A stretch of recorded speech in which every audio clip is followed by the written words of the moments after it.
Sir Isaac Newton was an English mathematician, physicist, theologian, and author.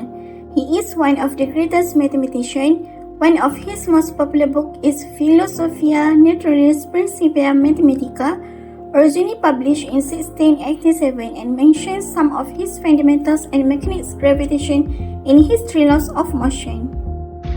So now we will talk about Newton's three laws of motion. Sir Isaac Newton developed three laws to explain all states of motion. Newton's first law of motion were also called the law of inertia. This law states that matter wants to resist any change in motion. If an object at rest, it wants to stay at rest. If object in motion, it will stay in motion. The more mass of an object, the greater its inertia. For example, these blocks will stay at rest forever, but it will fall if an outside force acts on it, like this man pushed this block. And also, this player punts the ball due to inertia. The truth is, the ball wants to stay in motion, but why doesn't? It is because outside force like air friction and gravity act on it. Why is this car hard to push? That is because it wants to stay at rest and has a larger mass than the man trying to push it.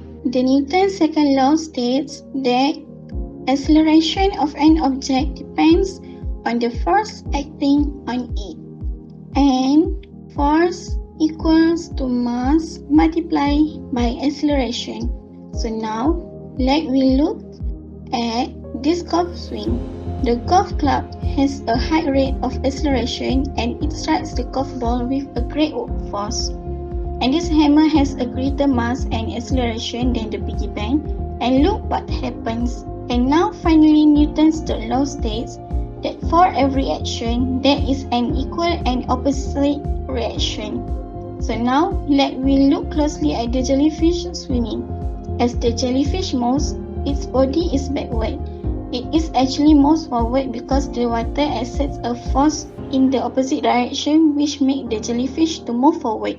It is same to the skateboard. The foot is pushing the skateboard backwards, but the skateboard is going forward, just like the jellyfish action.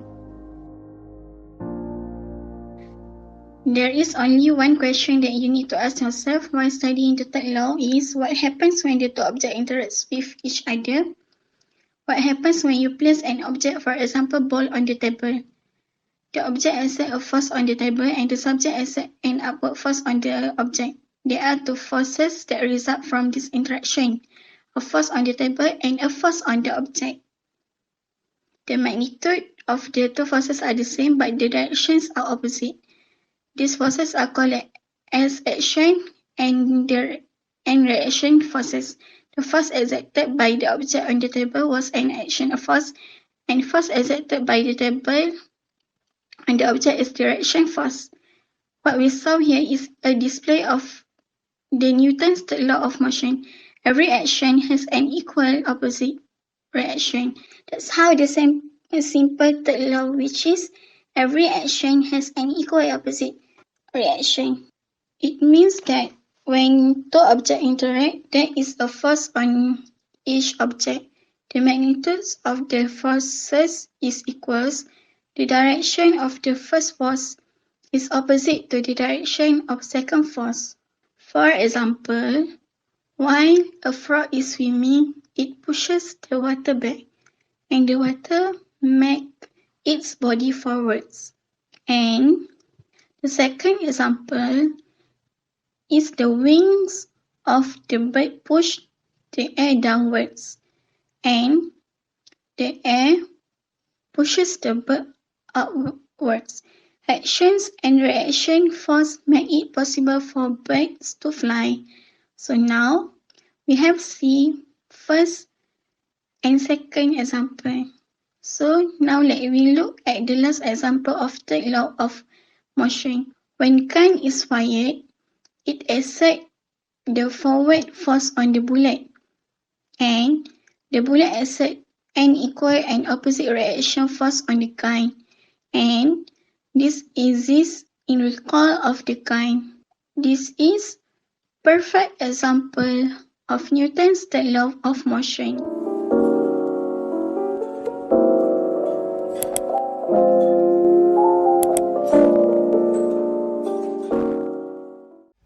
know little about rocket engines. Rocket engines are reaction engines producing thrust by ejecting mass rearward, in accordance with a Newton's third law.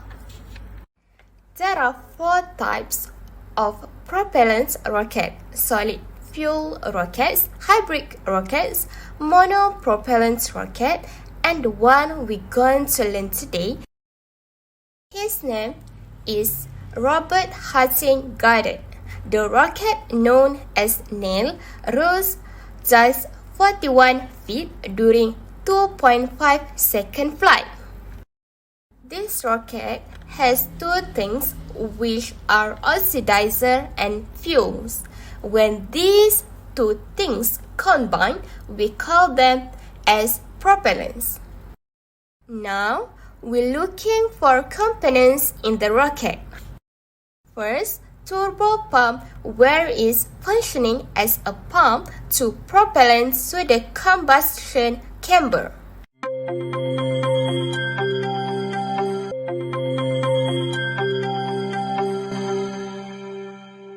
Second, combustion chamber.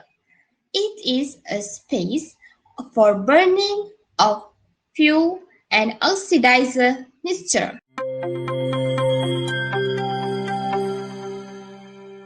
Third, fuel injector, used to convert the liquid propellant to small droplets that burn more easily.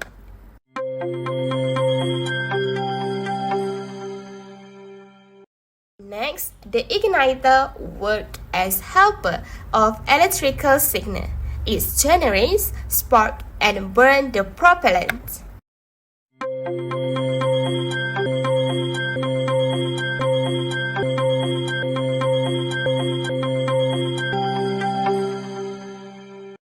Last one, nozzle, which typically called as convergent and divergent nozzle. Nozzle used to convert heat energy of fluid to kinetic energy.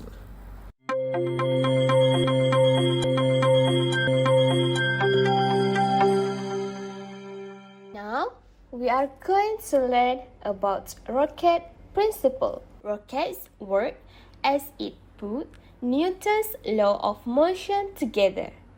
First, object at rest will stay at rest, and object in motion will stay in motion in a straight line unless acted upon by an unbalanced force.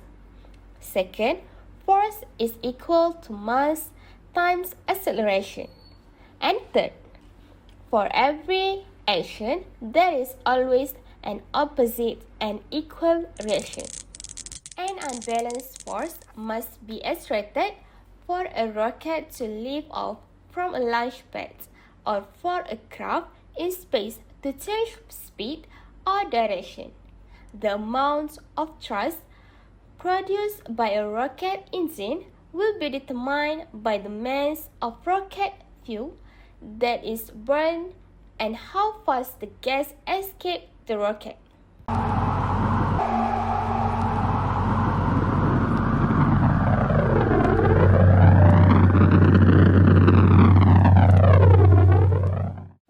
So now, we will look how a rocket works by looking at the process that actually happened.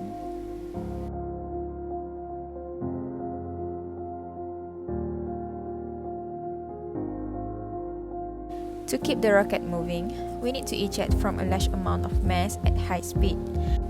This is actually a simply Newton's third law of motion.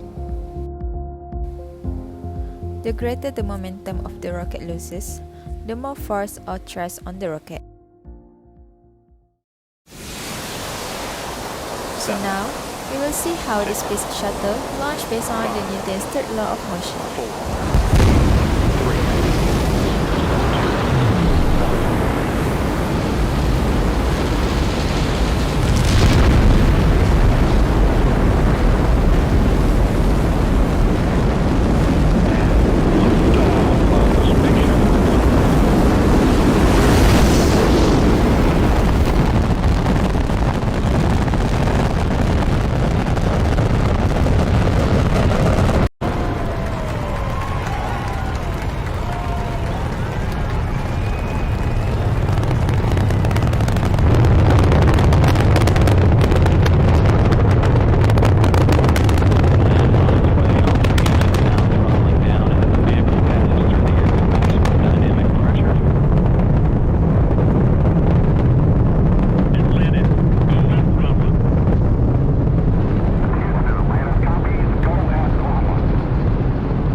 Although I already knew about Newton's third law of motion, I acknowledged some new facts from the video titled Newton's third law of motion.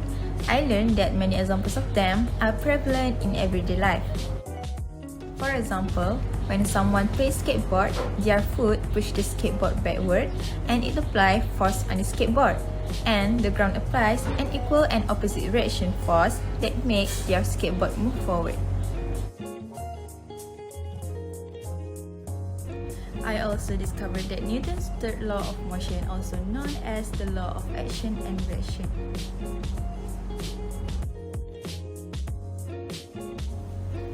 Another fact I learned was that engineers apply Newton's third law of motion when they were designing rockets and other projectile devices.